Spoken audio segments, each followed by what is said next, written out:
harka obboloota godduma jirtanitti haala jirtanitti nagaan isiniif haa ta'u isiniin jedha. Ayyaanni nagaa kooti galata rabbii isiniin jedha. Har'as aappii ajaa'ibaa tokkoon qabateeti isiniif dhufe.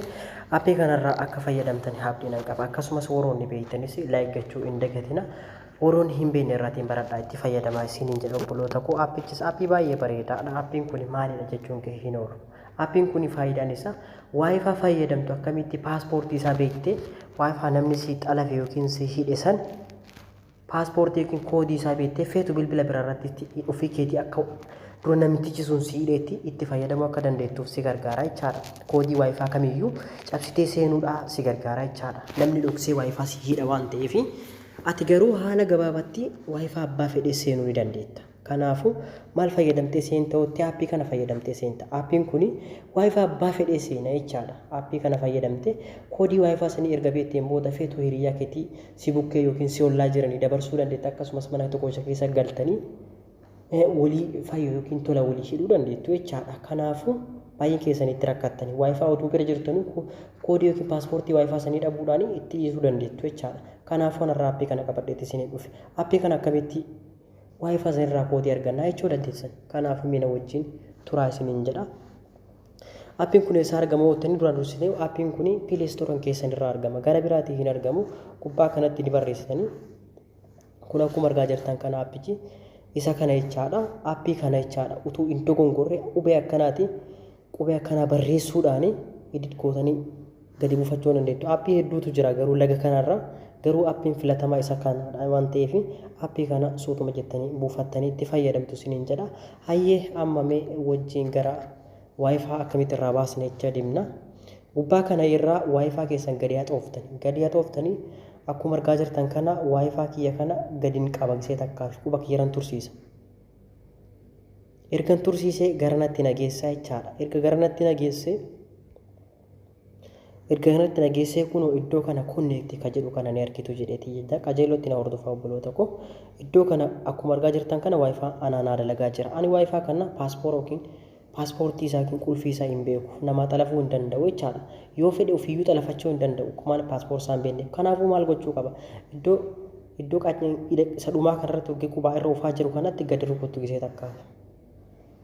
Erga gadi rukattanii akkasuma harkiftanii kaatanii iddoo laga kanarra kunoo ni argita jedheetii yaada. Quba kiyyarra oofaa kana xiyyaarri koodii ta'eettu tana jechaadha. Xiyyaarri koodii tana ni rukuttu. Erga rukuttanii akkanatti isin geessaa jechaadha. Lafa dirree kanatti isin geessaadha. Maqaa waayifichaa kanaadha. Garuu paaspoortii waayifichaa iddoo sanatti waan nuun kennineef maal gochuu qabna? Iddoo kanatti iskiriinshuutii gochuu nu barbaachisa yookiin suuraa isaa kaasuu nu barbaachisa.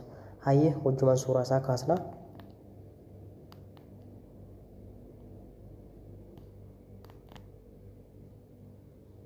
Ayyee anama suuraa isaatiin kaaseetiin jira. Amma suuraan an kaasee gaalaarii keessa naaf gala. Kanaafuu uf duuba deebee gara gaalaarii kiyya keessaa deemeetiin ilaalladha jechaadha. Akkuma argaa jirtan kana kunoo gaalaarii kiyya keessaa jalqaba irratti naagalee jira jechaadha. Gaalaarii irratti naagalee jira. Ayyee uf duuba deebee gara appilikeeshinaa san deebama. Appilikeeshin kun as jira jechaadha. Iddoo kana jira waan ta'eef yeroo akkanatti gadi buustanii koodii mina wanti tokko isin gaafatan hin jiru jechaadha.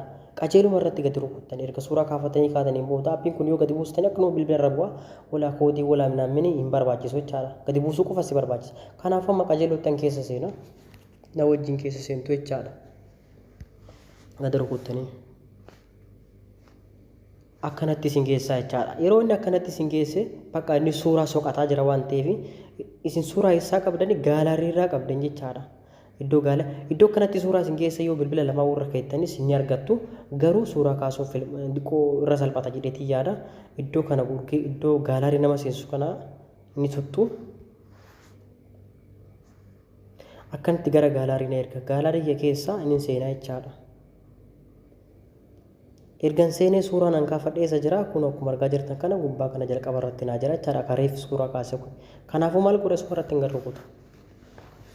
Kunoo haaluma gabaabaadhaan waayifaa kan argadhee paaspoortii dura kan argaa ture bakka maqaa isaa kana qofa. Amma garuu paaspoortii yookiin qulfii waayifaa kana guutuutti argadhe. fedhu nama fedhee laatee fedhuu fi hidhadhee fedhu bilbila 50 irratti hidhadhee haala kanaan itti fayyadamaa isiniin jedha. Warroonni mana waayifaa galaa waayifaa hin qabnu jettanii haala kanaan ni argattu. Kanaafuu yoo isinitti tole like gochuu hin dagatinaa, subscribe gochuu hin dagatinaa. Chaanaalli kiyya chaanaala haaraadha waan ta'eef tokkokiin keessa akkuma argaa jirtan follow hin qabu. Follow gatii bira lufi yaabi. Kana waan ta'eef barnoota biraa hanga walitti deebitti nakatti naa turaa isiniin jedha. Ammallee wanti tagadhe tokko warroonni akkanatti bilbila durumaayyuu nu hidhanii jiranii nu gonkumaa waayifaa qofa ijaan argina malee waayifaa gonkumaayyuu hidhanii jiranii daataa qofa warroonni fayyadamne. Warroonni jettanis waayifaa garuu iddoo jirtu nu beekta. Edda ergoo jirtu beekte naa barreessi. Sanis akkatti irraa sii baasu anaan siima. Kana isiniin jedha naa barreessaa.